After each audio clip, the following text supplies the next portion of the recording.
It's the X Games Apex Legend ESPN EXP Invitational. Arda, Ocal, and GlitterXplosion here to break it all down. You are very good at negotiating contracts because this segment is all about your team. This was part of the contract. We are totally obligated to do it. Yep. So good on you and the team. Team Rogue, of course, you are the assistant general manager of the team. Just give us a little bit of an outline of what that entails. It is glorified babysitting. Good to know. No, so great. See you later, folks. and we're done. What does that mean? No, so I mean, I pretty much make sure that they are functioning on a day-to-day basis. I make sure that they have everything that's super basic from, jerseys for events, making sure that we're pushing out social posts, all the way to day-to-day, hour-to-hour management at the LAN events. Right. So making sure that they have peripherals if they need them, making sure that they are set and ready to go on time for everything, because that is incredibly, incredibly important. And then I will go through, I even do media training with them. We try to work on our interview capabilities and our interaction with the interviewer, and also we'll do some review live when we're at the events. If they're struggling a little bit, what do you think we can do better? If there's time in between each round, we kind of will talk things out and see what needs to shift moving forward, if anything at all, things like that. I can only assume that getting the players where they need to be on time is by far the most difficult part of your job. Which you wouldn't necessarily think, but it actually is. They do not know how to set an alarm for anything. I don't know why. So the Rogue team, Huskers, Dropped, and Sweet Dreams. Yes. Let's talk about them. What can you tell us about those three players in particular? Huskers is somebody that people have been highlighting in their previews. So tell us a little bit about this team. I mean, they're amazing. Obviously, I'm a little biased, but they are. They're amazing. So Dropped is actually the in-game leader, so he's going to be the ones making all of those shot calls, those decisions in those high-pressure, high-intensity moments, and kind of telling them where to rotate, when to rotate, what to do in those moments, push, not push, that type of stuff.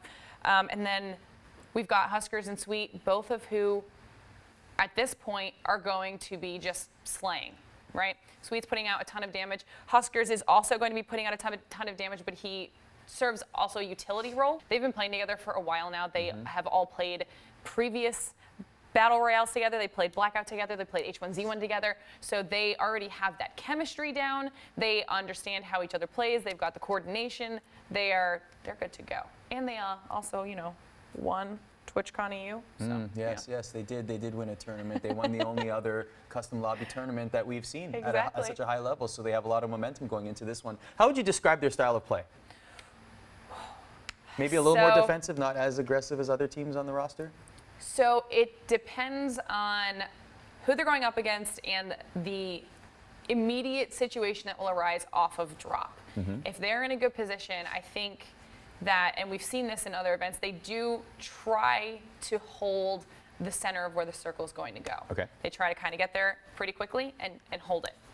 And I think that works, and that still was working for a while. I feel like we're seeing now people with the new ring are kind of riding the edge a little bit and kind of moving in as the ring goes in, which both can be really, really beneficial. Both can be super, super risky. I know that the meta right now is to just hold a building end game and kind of use Caustic to do so with his toxic traps and things. So the potential is there for either scenario to happen. I really, really hope they're able to kind of get there before everybody else and hold something down. That would be ideal. Last question for you. Everything outside of the game. I mean, yes, they've had experience playing at TwitchCon EU and being champions there, but this is going to be a giant stadium in front of a lot of people. So what kind of mental preparation or notes is Rogue and yourself giving the players to prepare them for a situation like this? Thankfully, all three of them, whether it's in a solo sense or as a team, they all have a ton of LAN experience. I don't really know that we've been on a stage the size of what will be at X Games, just as far as an audience goes or anything like that. So I think that will be new for them. And I think it's also about different setups. I think every player kind of has to adjust a little bit to a new setup every single time they're at a new LAN event. Obviously, they have their preferred peripherals and things, but it's not yours. You know, it's not your same cubby that you're practicing on for 10 Sure, hours a day at sure. home. And there's that little bit of a learning curve. So I'm hoping they're able to get a little bit of time in on that setup, warm up a little bit, and kind of really just block everything else out. Don't listen to the crowd. Don't listen to the other teams around you. Only listen to each other and what you've got going on in the game, and take it from there. So that is the Team Rogue angle of the Apex Legends Invitational at X Games. We have plenty more content to get you set up for this weekend in Minneapolis. Check it out at youtube.com/ESPN Esports. And by the way, Lauren and I will be there. Continued coverage. Check it out on Twitter first, ESPN_Esports.